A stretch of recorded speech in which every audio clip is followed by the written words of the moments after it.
فرق کرنا ہوگا تاکہ ہم ہمیشہ مظلوم کے ساتھ رہیں، روز قیامت ظالموں کا ہمارے ساتھ کوئی واسطہ نہ ہو، مظلومین کے ساتھ ہم اٹھیں اور معصوم ہستیوں کا دامن ہمارے ہاتھ میں ہو تاکہ ہم قیامت کے دن نجات پانے والوں میں سے ہو جائیں۔ میں اسی پر اکتفا کرتا ہوں۔ انشاءاللہ اگلے پروگرام میں ہم وہ جو بیعت رضوان کی آیات ہیں ان آیات کو لا کر کے جو مغالطے کیے گئے، جو جھوٹ بولا گیا اور ہمارے جو مکتب اہل بیت کے مفسرین ہیں ان کی تفسیروں کے حوالے دے کر ان کے ساتھ جو خیانت کی گئی، ان سب باتوں کو انشاءاللہ اگلے پروگرام میں ہم آپ کے ساتھ گفتگو کریں گے۔ پہلے کالر کو ہم شامل کرنے جا رہے ہیں۔ السلام علیکم ورحمۃ اللہ۔ السلام ورحمۃ اللہ۔ مولانا عبدی صاحب قبلہ السلام علیکم۔ وعلیکم السلام۔ جی جی فرمائیے۔ قبلہ ہم قسم باخدا یہ نہیں چاہتے ہیں کہ ہم آپ کو دوسرے مکتبہ فکر کے لوگوں سے ہمیشہ برسر پیکار رکھیں، جس سے مسلمانوں کی یورپ میں بہت بڑی ایک کمزوری ہوتی ہے اور نہ ہم یہ چاہتے ہیں، لیکن کیا کریں۔ میں اللہ کو حاضر ناظر جان کے کہتا ہوں کہ جب آپ بریک پر گئے تھے تو دوسرے چینل پر ایک صاحب فرما رہے تھے کہ شیعوں کا ایک فرقہ ایسا بھی ہے جو کہتا ہے خدا کو غلطی لگ سکتی ہے لیکن امام کو غلطی نہیں لگتی۔ تو ایسے میں آپ کا ہم لوگوں کو ان ایسی باتوں سے بچانا آپ کا فرض بھی ہے، ورنہ ہم اس کے لیے تو میں پوچھنا یہ چاہوں گا کہ حضرت علی علیہ السلام بچپن میں اسلام لائے، حضرت ابوبکر سوجھ بوجھ رکھنے والے تھے لہذا خلیفہ بنے، حضرت عمر بہادر تھے اور جب تک وہ ایمان نہیں لائے تھے تو مسلمان کھل کر نماز نہیں پڑھتے تھے، حضرت عثمان حیادار تھے وغیرہ وغیرہ۔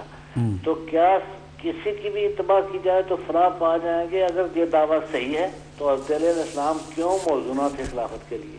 اگر سب صحابہ برابر تھے، جس کسی کی بھی اتباع کریں تو فلاح پا جاتے، تو علی کو اس قابل کیوں نہ سمجھا گیا کہ وہ خلیفہ بنے اور ان کی اتباع کی جائے؟ میرا دوسرا سوال یہ ہے کہ عہد کے دن بھاگنے والوں کے لیے خدا نے غفور حلیم فرمایا ہے، اور علامہ مقبول حسین دہلوی نے اس کا ترجمہ یہ کیا ہے کہ یہاں غفور الرحیم نے لکھا ہوا ہے، مشروط ہے آئندہ کی جنگوں سے۔ بالکل آپ نے بھی اسی قسم کا لفظ ادا فرمائے ہیں جی۔ تو کیا یہ تنبیہ کے لیے تھا اور کیا یہ مشروط معافی تھی؟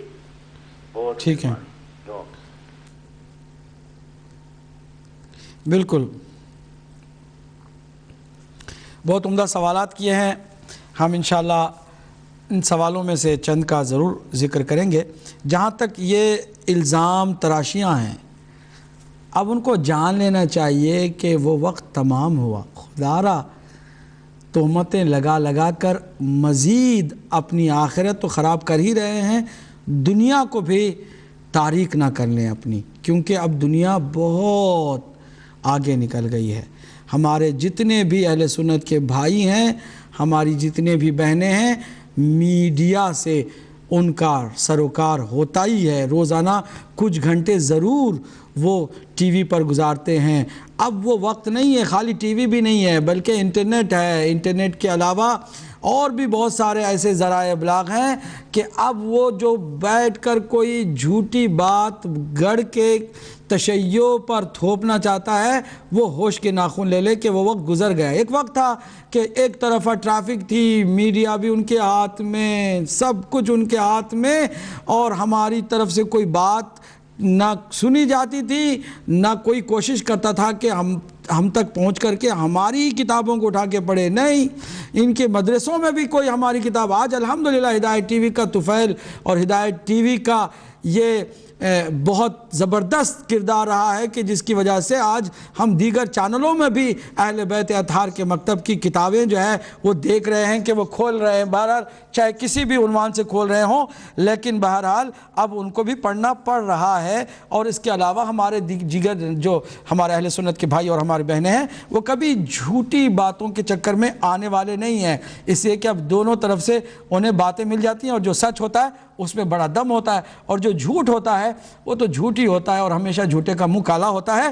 اس لیے یہ بات کہ خدا سے بھی غلطی ہو سکتی ہے مگر امام سے نہیں، بنیادی طور پر امام ایک اللہ کا نائب نمائندہ اور نشانی اللہ کی صداقت کی مظہر صفات خداوندی کو امام کہتے ہیں۔ اور اگر خدا نخواستہ کسی کو یہ گمان بھی ہوتا ہے یا خیال بھی آتا ہے کہ اللہ سے بھی غلطی ہو سکتی ہے تو وہ تو دائرہ اسلام سے پہلے ہی خارج ہو جاتا ہے۔ اور الحمدللہ ہم مذہب اہل بیت میں کوئی ایک ایسا فرد بھی نہیں پاتے کہ جو اس طرح کی خرافی بات کے بارے میں سوچے بھی۔ امام جو کچھ بھی ہے ہمیں اللہ سے ملانے کے لیے واسطہ ہے اور واسطہ فیض پروردگار ہے۔ البتہ اس سے ہٹ کر اگر ہمیں اس طرح کے الزام نہ دیے جاتے تو ہم وہ بات بھی نہ کرتے جو بات اب ہمیں کرنی پڑے گی۔ وہ یہ ہے کہ جس کو سب سے زیادہ شریف اور معتبر اور قرآن کے بعد اتھنٹک کتاب مانی جاتی ہے، اس صحیح بخاری میں واضح طور پر یہ بتایا گیا ہے کہ نعوذ باللہ من ذالک، نقل کفر نباشت، کہ اللہ کا ایک پیر نعوذ باللہ جہنم میں ڈال دیا جائے گا، اور اللہ اپنے ایک پیر کو جہنم میں ڈال دے گا۔ جو اپنے پروردگار کو جہنم میں پہنچاتا ہے وہ خیال، وہ گمان اور وہ عقیدہ ہمارا ہرگز ہو نہیں سکتا ہے۔ بہرحال موجود ہے کتابوں میں، اور وہ بھی اتفاق سے صحیح کتابوں میں موجود ہے کہ جہنم کی آگ پکارے گی حل من مزید، حل من مزید، تو پھر اللہ کہے گا تم ٹھنڈی نہیں ہو رہی ہو، تمہارا پیٹ نہیں بھر رہا ہے، تو چلو میں اپنے پیر کو ڈال دیتا ہوں۔ نعوذ باللہ اللہ اپنا پیر ڈال دے گا تو پھر آگ کہے گی کہ اب کسی اور چیز کی ضرورت نہیں ہے۔ اللہ کا نعوذ باللہ پیر جس مکتب میں جہنم کے اندر دکھائی دے، وہ مکتب جو بھی ہو کھوکھلا ہو سکتا ہے، حقیقت سے اس کا کوئی تعلق نہیں ہے۔ مذہب اہل بیت کہ ایک ایک عقیدے کے اندر اللہ کی ذات کو منزہ جانا جاتا ہے، جسم و جسمانیات سے منزہ جانا جاتا ہے۔ نہ اس دنیا میں اس کا کوئی جسم ہے، نہ آخرت میں اس کا کوئی جسم ہے، وہ جسم و جسمانیات سے منزہ ہے۔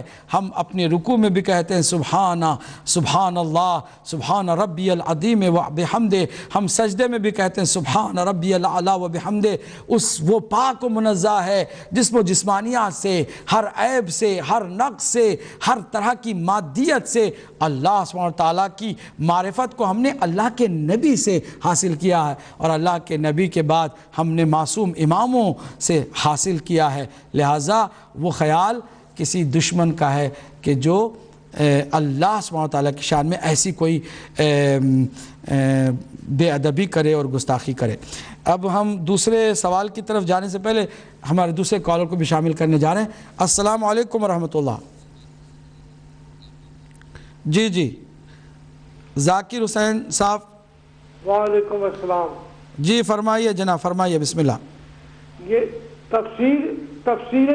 تفسیر تبری میں ہے کہ جب حضرت عمر جنگ عہد میں بھاگ رہے تھے تو ایک صحابی نے کہا کہ آپ کیوں بھاگ رہے ہیں؟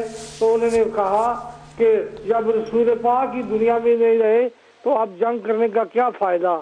اس کے علاوہ بخاری شریف میں ہے کہ عہد کے دن بھاگنے والوں میں عثمان بھی شامل تھے مگر انہیں معاف کر دیا گیا۔ لیکن میں آج جو آپ کو ایک اور اہم بات کرنے والا ہوں کہ آپ کے پروگرام کیجئے سوال میں اہل سنت والجماعت کے ایک معتبر عالم دین مفتی محمد امین مدنی نے بڑے نیک جذبے سے شرکت کی۔ بعض تنگ نظر سنی علماء نے انہیں مرتد، گمراہ اور بد عقیدہ کہا۔